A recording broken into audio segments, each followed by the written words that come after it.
Hello students, कैसे हो? स्वागत है आपका। Welcome welcome welcome in literacy park. ये लिटरेसी पार्क एक चैनल है जो कि हमने डिज़ाइन किया स्पेशली 9th और 10th क्लास के सीबीएसई के लिए।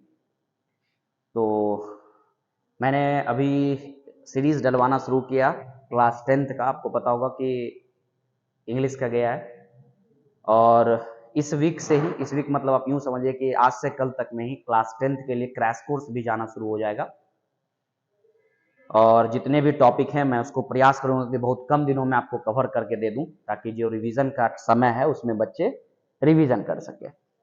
आज जो हमने टॉपिक लिया आपके लिए है ना, आज क्लास 9 का एक बड़ा खूबसूरत, इंटरेस्टिंग, मजेदार, जबरदस्त, जो बोलना चाहे चैप्टर है। चैप्टर नंबर ऐसे बुक के हिसाब से चौथा है, सीबीएसई ने रिड्यूस कर दिया तो शायद तीसरा चैप्टर ही बन गया ये, Nazism and the rise of Hitler, जो कि तेईस 24 के एग्जाम के लिए बहुत इंपॉर्टेंट है। आज हम लोग सिर्फ इंट्रो पे बात करेंगे, चैप्टर का इंट्रोडक्शन आज हम लोग देंगे, फिर उसके बाद छोटा छोटा छोटा छोटा वीडियो बना करके हम प्रयास करेंगे कि आपको पूरे वीडियो को पहुंचा सके आपके तक। और आप जब ये वीडियो को पूरा देख लीजिएगा तो शायद आप चैप्टर को बहुत अच्छे तरीके से कैच कर पाइएगा। मजेदार चैप्टर है, पढ़िए अच्छे से तो बहुत अच्छा लगेगा चैप्टर। तो चलिए देखते हैं क्या है। नाजिज्म के बारे में हम लोग जानने का प्रयास करते हैं, हिटलर महोदय के बारे में कहानी जानने का प्रयास करते हैं। चलिए, चैप्टर का नाम आपको दिख रहा होगा, Nazi and the rise of Hitler.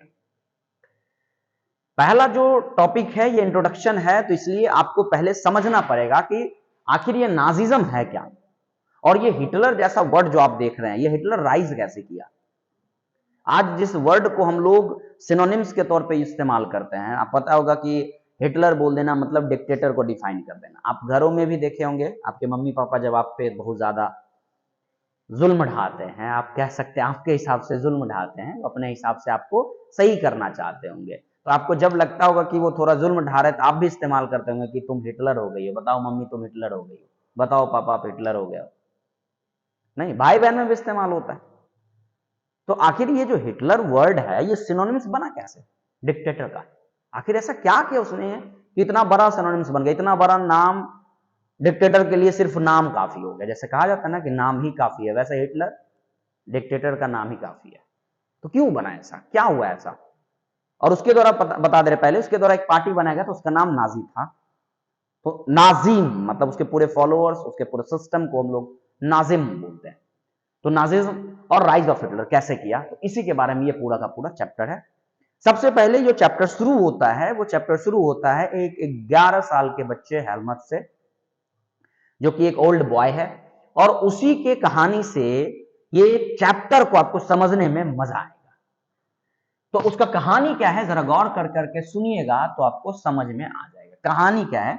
जरा फोकस करिए, लिखा होगा कहानी में, सबसे पहला देखिए, गौर करिएगा तो शायद समझ जाइएगा। कहता है कि इन द स्प्रिंग ऑफ 1945, यानी कि यूं समझिए गर्मी का दिन था और 1945 का समय था। Little 11 year old German boy called, एक जर्मन बॉय था जिसका नाम था हेलमंस, was laying in the bed when he overheard his parents discussing something in the serious tone। जब वो सोया हुआ था, लेटा हुआ था, तो उसने देखा कि उसके जो मम्मी पापा हैं वो कुछ सीरियस टोन में बात कर रहे हैं, लेकिन दबी आवाज में, दबी मतलब बच्चे ना सुन जाए, इसलिए लिखा हुआ लेइंग द बेड। जब वो सोया हुआ था तो इज ओवरहेडेड मतलब उसने सुना कि उसकी मम्मी जो है वो दबी आवाजों में बात कर रही है, लेकिन सीरियस मैटर पे बात कर रही है। उसने कान दे के सुनना शुरू किया। हिज फादर इज प्रोमिनेंट, उनके फादर जो थे वो डॉक्टर थे। एंड कहा जाता है delivered about his wife whenever his time to had killed the entire family or he should be committed suicide alone। वो ऐसा डिस्कशन कर रहा था कि हमें पूरे फैमिली के साथ आपस में मिल के, मतलब आपस में मिल करके आप यूं समझिए कि फैमिली को पूरे साथ लेकर एक बार आत्महत्या करवा लें सबको, या फिर हम अकेले करें। सोचिए कितना गंभीर मैटर। अचानक एक बच्चा सुनना शुरू किया और उसके फादर बात कर रहे हैं कि हम सब आपस में मिल के सुसाइड कर लें या फिर खुद सुसाइड कर लें। सोचिए कितना इंटरेस्टिंग बात। His father spoke about his fear of revenge. लग रहा था कि कोई उनसे बदला लेना चाह रहा, वो डरे हुए थे, उनसे कोई बदला लेने वाला है। वो कह रहे थे कि अब जो एलाइज है, 1 मिनट के लिए समझ लीजिए, 2 ग्रुप बना हुआ था, एक का नाम था एलाइज, एक का नाम था एक्सिस। इस दोनों ग्रुप के बीच में ही वर्ल्ड वॉर चल रहा था, याद रखिएगा, बस सिंपल सी बात, इसी दोनों के बीच में वर्ल्ड वॉर चल रहा था, first world war, second World war, जो कहना चाहिए। अभी हम लोग बात कर रहे हैं यहाँ पे सेकेंड वर्ल्ड वॉर का, यहाँ पे आपका किसका बात कर रहा है बुआ, सेकेंड वर्ल्ड वॉर का बात चल रहा है। तो ये 2 ग्रुप था, एक एलाइज था और एक एक्सिस था। इस एलाइज ग्रुप में आप देखिएगा तो यूके था, जर्मनी था, फ्रांस था, फिर इसके बाद सॉरी, इस एलाइज ग्रुप में यूके है, फ्रांस है, यूएसएसआर था और फिर यूएसए भी ज्वाइन कर लिया, दोनों बाद में ज्वाइन किया। एक्सिस में जब आइएगा तो इसमें आपको आप देख लीजिएगा, इसमें आपको जर्मनी था, इसके अलावा इसमें आपको जापान था और इसमें आपको इटली था। तो ये जो ग्रुप वाले थे, एक्सिस ग्रुप वाले, ये डरे हुए थे कि हमसे अब ये बदला लेगा, कौन, एलाइज। तो उसके फादर भी यही बात बोल रहे हैं, इसी टोन में बात कर रहे हैं कि now the allies will do us what did do crypt about and Jews. हमने क्या किया, जो ज्यू थे, यहूदी थे, या जो लोग बीमार थे, या यूं समझ लीजिए कि अपंग थे, या जो यूं समझ लीजिए कि किसी तरीके के डॉक्टर का जिनको इलाज था, जो अपाहिज थे, या यूं समझिए कि मानसिक तौर पे बीमार थे, उन सबका जो हमने हत्या किया ना, अब उसका ये बदला लेगा हमसे एलाइज। इसका मतलब कि हमने कहीं ना कहीं गलत किया था। द नेक्स्ट डे ही टुक हेलमंस टू वुड्स, बगल के गार्डन में, बगल के बगीचे में अपने बच्चे के साथ हेलमंस के फादर जो है हेलमंस को लेकर के घूमने गए। अगले दिन सुबह का बात कर रही है। And they spend their last happy time together, और उस समय उन्होंने लास्ट समय गुजारा परिवार के साथ, बच्चे ने भी लास्ट समय गुजारा पापा के साथ, जो इतने खुश थे, लास्ट समय था हेलमंस का। And singing the old children song, बच्चे का गाना वगैरह गा रहे थे, सब एकदम खुशी से सब कुछ चल रहा था। कुछ ही देर बाद जब उसके फादर ऑफिस चले गए, कुछ ही देर के बाद कहा जाता है, later Helmans father shoot himself in office, in his office. यानी उसके फादर ने क्या कर लिया कि ऑफिस जब गए तो उन्होंने सुसाइड कर लिया खुद से। Helmans remember that saw father's bloody uniform being burn in the of the family fireplace, यानी कि घर के पास जो आग लगा हुआ था उसी में उन्हें एक यूनिफॉर्म में खून से लथपथ शरीर को जलाया गया। सोचिए, एक बच्चा 11 साल का बच्चे 11 ईयर का बच्चा है, वो, उसके फादर जो यूनिफॉर्म में थे, एक जो उनका यूनिफॉर्म था, उस यूनिफॉर्म में खून से लथपथ था और उन्हें जलाया जा। वो देख के बच्चे के आंखों में क्या बीत रहा होगा, उसके मन में क्या चल रहा होगा, दिमाग में क्या चल रहा होगा, शायद हम कल्पना भी नहीं कर सकते। बच्चा इतना डरा हुआ, इतना सहमा हुआ था। कहता है कि so the traumatize is by that his over hard and what had happened, उसको क्या पता क्या हो गया, कैसे हो गया, and risk by the refusing to eat, और उससे इतना डर गया इस चीज से, वो इतना सहम गया कि उसने अगले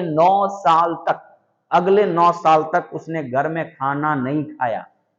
और उसने घर में खाना इसलिए नहीं खाया क्योंकि उसको डर था कि उसकी मदर कहीं हमारे खाने में जहर ना मिला दे, क्योंकि बात ही चल रहा था कि क्या किया जाएगा, आपस में सब, मतलब सब मिल करके हम सुसाइड कर लें, वो क्या पता उसकी मम्मी जहर दे दे और बच्चे का डेथ हो जाए। इस डर से वो घर में खाना ही नहीं खा रहा था। क्या लिखा, ही वॉज अफ्रेड दैट, डरा हुआ था कि उसकी मदर कहीं उसको पॉइजन ना दे दे। Although the helmet may not have realized the all about, अब इतना 11 साल का छोटा बच्चा को क्या पता है क्या हो गया ये, आखिर क्यों इसके पापा इतने सीरियस टोन पे बात कर रहे थे, और सीरियस टोन पे बात ही नहीं कि आखिर क्यों उसके फादर ने सुसाइड भी कर लिया, क्यों क्यों क्यों क्यों क्यों, यही दिमाग में उसके सवाल चल रहा था, क्यों, आखिर क्यों। And his father have been, हाँ एक बात क्लियर था कि उसके फादर जो थे वो नाजी के सपोर्टर थे, और जो नाजी के सपोर्टर, या यूं समझ लीजिए कि कट्टर समर्थक थे वो हिटलर के, नाजी के, और नाजी चूंकि पार्टी ही था, तो यूं समझिए कि वो नाजी पार्टी के समर्थक और हिटलर के बहुत बड़े मानने वाले वो व्यक्ति थे। Many you will know about something, हमने शुरू में आपको बता दिया कि आप सभी जानते भी होंगे हिटलर के बारे में, हिटलर का नाम जरूर सुने होंगे, भले उसके बारे में नहीं जानते हो लेकिन नाम तो जरूर सुने होंगे, और इतना जानते हैं कि हिटलर जो था वो एक तानाशाह क्रूर शासक था, आप इतना सब जरूर जानते होंगे। You will be probably know about the Hitler determination about, और शायद आप जानते भी हो या नहीं भी जानते होंगे कि वो चाहता था कि जर्मनी को दुनिया का सबसे पावरफुल देश बनाया जा सके, प्रोबेबली दुनिया का सबसे पावरफुल। और इसके लिए उसने क्या किया कि his ambitions to conquer about all Europe, और वो चाहता था कि इसको पूरे यूरोप पर उसका पावर रहे और पूरी दुनिया में अपनी छाप छोड़ सके। सबसे पहले यूरोप उसका टारगेट था, फिर धीरे धीरे पूरी दुनिया को वो टारगेट करना चाह रहा था। यू मे हैव हर्ड, और आपने सुना होगा शायद कि उसने ज्यू का हत्या किया था। ज्यू जो यहूदी होते हैं उनकी हत्या की गई थी। आज उसी को लेकर के फिलिस्तीन और इजराइल को लड़ाई चल रहा था, वही ज्यू है आज जो इजराइल में है। But Nazim was not one और टू आइसोलेटेड एक्ट, ये एक दो नहीं बल्कि ये एक दो नहीं बल्कि उसके और बहुत पूरे सिस्टम थे। Structure of the idea about the world politics, वो पूरी अपनी आइडिया, अपने विचारों को सिर्फ एक ही दो जगह पॉइंट नहीं पूरी दुनिया में फैलाना चाह रहा था, अपने विचारों को पूरी दुनिया तक फैलाना चाह रहा था। And let us try to understand what Nazism, फिर हम लोग समझने का प्रयास करेंगे इस चैप्टर में कि नाजिज्म क्या था। And let's why the Helmans father killed himself and if and he was basic of his father fear, his fear was, मतलब हम जानने का प्रयास करेंगे आखिर क्यों हेलमंत के फादर ने सुसाइड कर लिया और उसके डर का कारण क्या था, यानी उसके फादर के डर का कारण क्या था। मई 1945 का बात है, Germany surrender the allies, Germany ने क्या कर दिया, सरेंडर कर दिया किसको, एलाइज को। अभी जस्ट हमने बता दिया आपको कि दो ग्रुप था, एलाइज और axis. The anticipating what was comings, Hitler propaganda minister. अच्छा एक और बात समझिए, हिटलर के जो प्रचार मंत्री थे, प्रोपोगेंडा मिनिस्टर थे, जो उनके प्रोपोगेंडाओं को, उनके विचारों को, उनके आइडिया को पहुंचाता था, उसके मिनिस्टर थे गोबल्स महोदय। उसने पूरे फैमिली के साथ मिलकर के, हिटलर ने सबने मिलकर के सुसाइड कर लिया। सुसाइड जो किया वो एक बंकर में सुसाइड किया, बर्लिन में एक बंकर बना हुआ था। कई बच्चों को अब लगेगा कि सर ये बंकर क्या बता दिए, मैं बता दे रहा हूं आपको, जो बच्चे नहीं जानते होंगे। बर्लिन जो पता ही होगा जर्मनी में, बंकर्स क्या होता है कि जब कभी लड़ाई होती है तो लड़ाई होती है ना, तो क्या होता है कि कई देश क्या करते हैं, छुपने के लिए अपने ठिकाना बनाता है। वो क्या करता है कि जो सरफेस है, सरफेस के नीचे में क्या कर लेता है, गुफा जैसे आप समझते होंगे ना, उसी में एक नीचे एक बना लेता है जिसमें छिप जाएगा, तो ऊपर से कोई अटैक वटैक होगा तो वो दिखेगा भी नहीं पहली, और दूसरा क्या होगा कि ये खतरे से बाहर आ जाएगा। उसी को हम लोग बंकर के नाम से भी जानते हैं।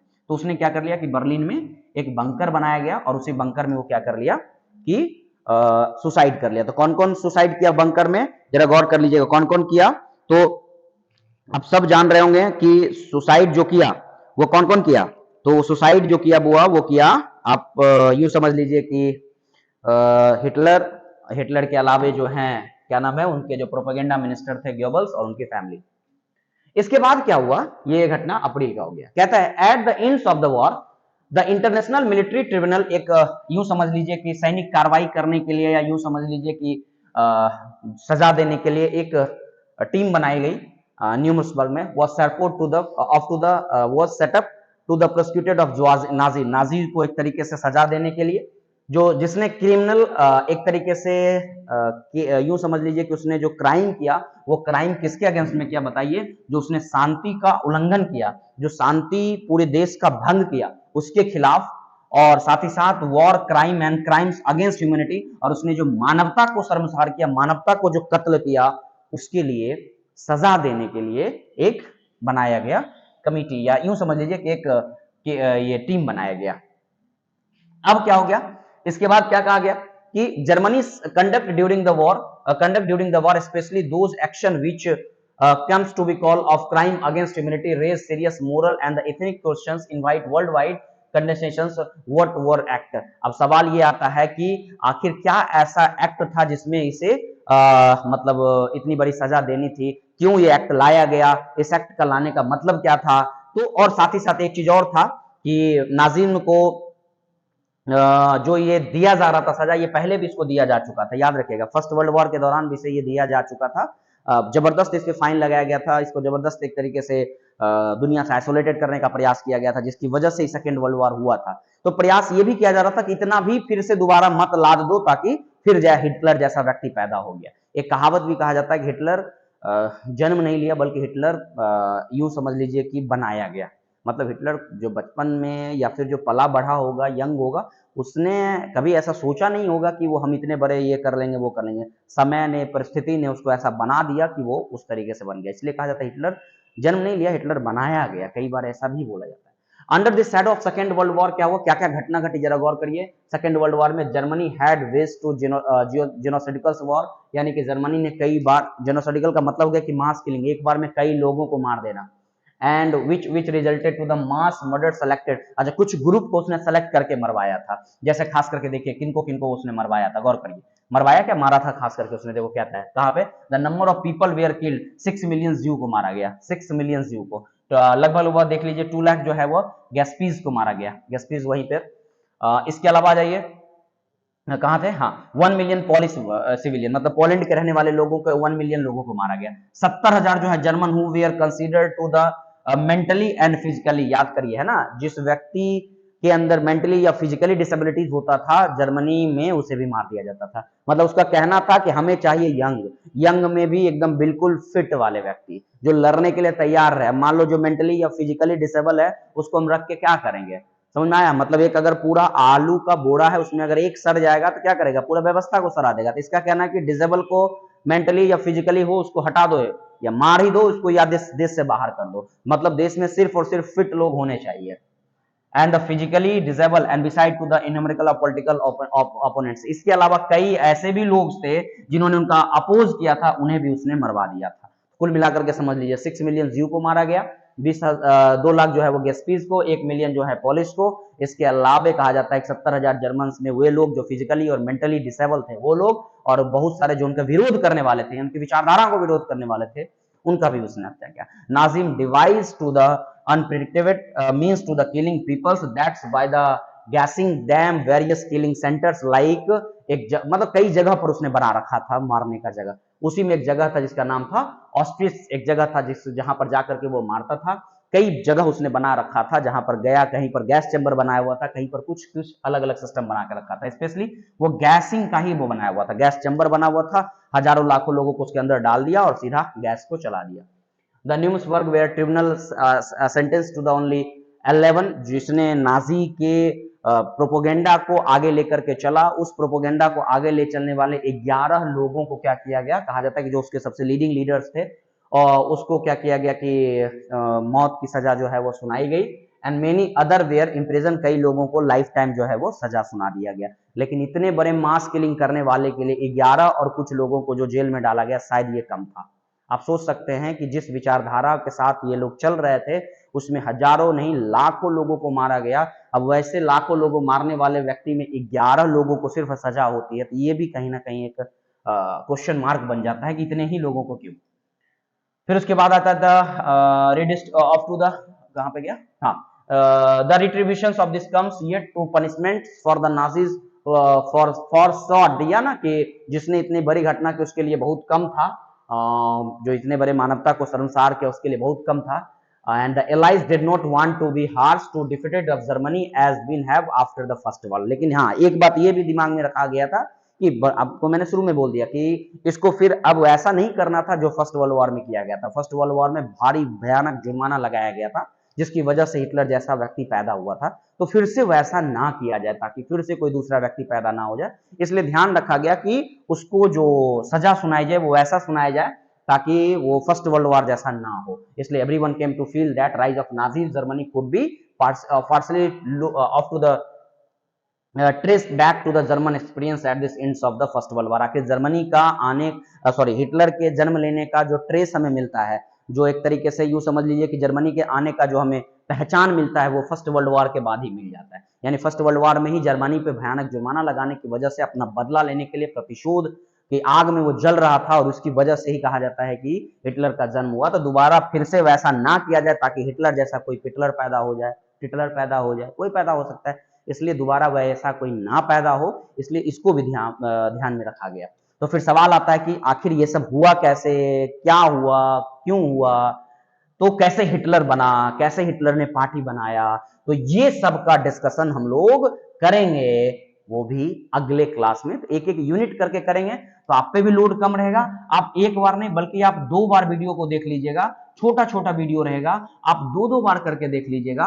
मैं आपको वादे के साथ कह रहा हूं कि आप समझ जाइएगा। आप 15-20 मिनट का वीडियो जाएगा, आप 2-2 बार करके उसको देख लीजिएगा, आप समझ जाइएगा। फिर हम लोग मिलते हैं कल ही, आपको लगातार ये 2-3 दिन में वीडियो पूरा कंप्लीट मिल जाएगा और फिर हम लोग अगले क्लास में मिलते हैं। फिर एक बार और बात बता दे रहा है, क्रैश कोर्स हम लोग कल से शुरू कर रहे हैं 10th के बच्चों के लिए, स्पेशली 10th के बच्चे जो घर पे बैठे हुए हैं, हम उम्मीद कर रहे होंगे कि पढ़ भी रहे होंगे और कुछ सीख भी रहे होंगे। अभी दिवाली का माहौल चल रहा है, तो आप सबों को हैप्पी दिवाली। वैसे तो बीत गई है, लेकिन फिर भी जीवन में दिवाली दिवाली ही रहे, वो तो हमेशा ही हैप्पी हैप्पी होना चाहिए। और फिर हम लोग अगले वीडियो में मिलते हैं, तब तक के लिए धन्यवाद। Tata, take care, see you, पढ़ते रहिएगा।